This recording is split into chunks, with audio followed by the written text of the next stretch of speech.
McLaren scours the Warren Commission report.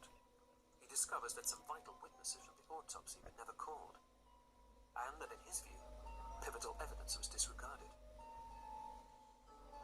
Most crucially, the autopsy notes of FBI agents James Siebert and Francis O'Neill.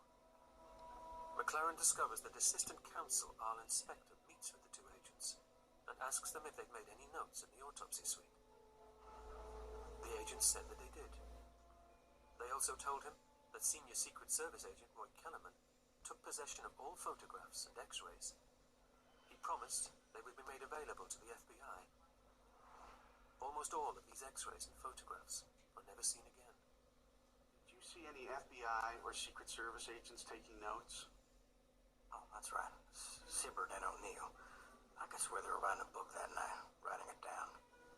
But Assistant Counsel Arlen Spector tells a different story. In a memo written by Spector, he stated there was no notes made by Siebert and O'Neill. Was this a misunderstanding by Spector, or was it in fact a lie? Either way, Siebert and O'Neill weren't called to the Warren Commission or their notes. Why? 2 months into the Warren Commission hearings, X-ray technician Gerald Custer has a preliminary interview with Counsellor Spector outside the courtroom.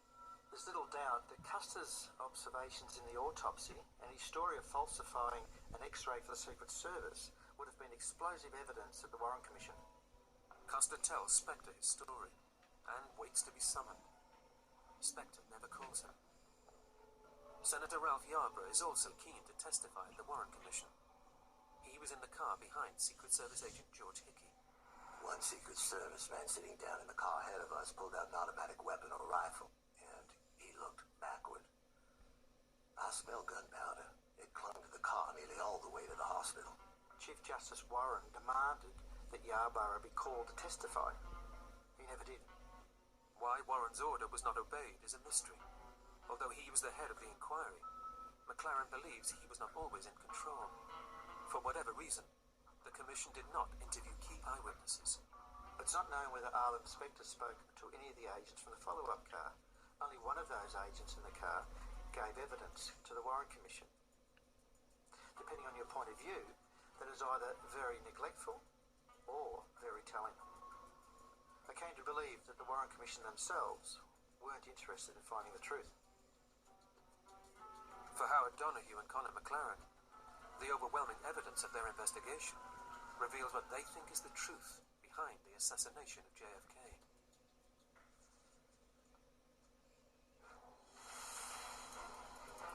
Three shots are fired. The first is by Lee Harvey Oswald. It misses, but a ricocheting fragment of the bullet hits the president, causing him to say, "My God, I'm hit." At the sound of gunfire, Agent George Hickey turns to look up at the 6th-floor window.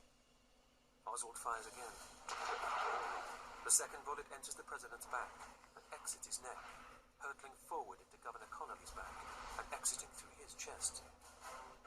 Hickey picks up the AR-15 to return fire, flicks off the safety, and as the follow-up car lunges forward, he pulls the trigger. The presidential car is rushed to Parkland Hospital, where, McLaren believes, a massive cover-up begins. Both Donahue and McLaren find that 11 people are able to put the assault rifle in George Hickey's hands at or before the time of the third shot. 7 of the 11 are Hickey's fellow Secret Service agents.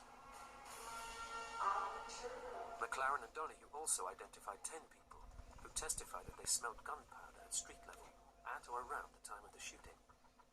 You don't smell gunpowder unless it blows in your face. The autopsy in Bethesda, Maryland is also suspicious to McLaren. The Secret Service's interference, the falsified x-rays, the lost photographs, and the missing brain of the president all suggest a conspiracy.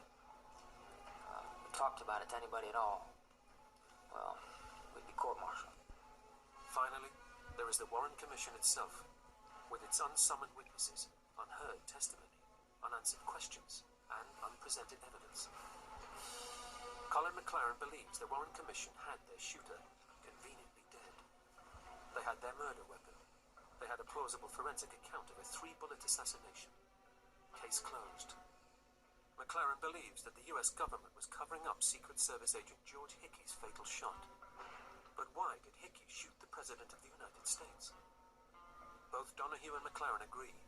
The third shot that hit Kennedy was the result of a tragic accident. Agent Hickey reached down on the seat beside him, grabbed the AR-15, bring it to his shoulder. He flipped off the safety, and at that time he fell over backwards and the gun went off, striking President Kennedy in the back of the head. What Howard proved, in my view, was that Oswald didn't fire that shot, and most likely it was fired by Agent George Hickey from the follow-up car accidentally. In the panic of the moment, in the chaos of combat, he's trying to respond, he's trying to do his job. He's probably already acquired Oswald visually, gonna return fire. Fate intervenes. George Hickey never takes the stand to be cross-examined about his statement. He never speaks publicly about the assassination. He dies in 2005.